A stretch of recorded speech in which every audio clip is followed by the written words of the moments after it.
Canaanites, cannibals, and they went, like I said, they took that ancient knowledge and went all over the world.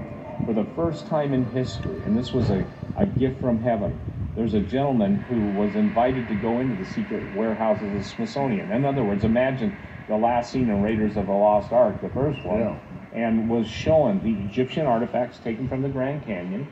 He was showing the giant mummies. He was showing giant bones. He was showing all of the Egyptian, if you will, antiquities that were present and excavated. And I just he should have brought evidence, but he's got books in his Grand books. Canyon off limits. I tell you, it's for ecological reasons. Wrong, because U.S. military is literally on the rim, drilled into certain caverns that they identified through all their technical abilities and extracted giant mummies. There's a legend that Mark Antony and Cleopatra, when they knew they were in big trouble with Rome, they sent their son Alexander Helios to the west with 50,000 of their most trusted servants, scientists, etc. And for the record, they absolutely knew how to circumnavigate the globe.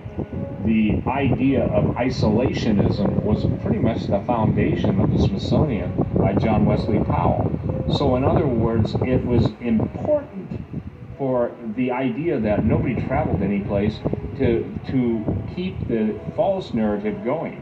Because there's even evidence of the Chinese in the Grand Canyon and some of the caves, statues of Buddha, for instance. Now, Forbidden History Revealed by Steve Quayle really talks about this man, John Wesley Powell, his comings, his goings.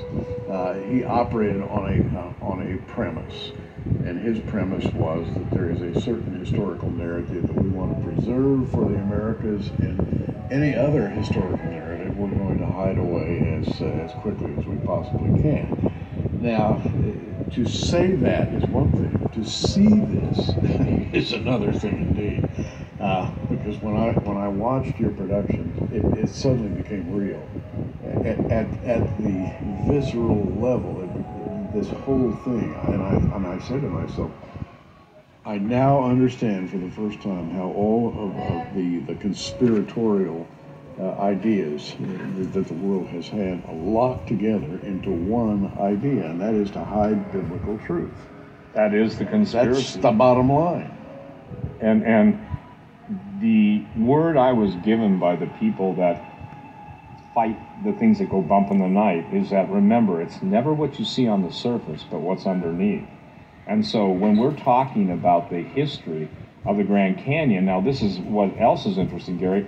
The giant mummies were taken to Area 51. And it's fascinating that Area 51 has gotten the, what would you say,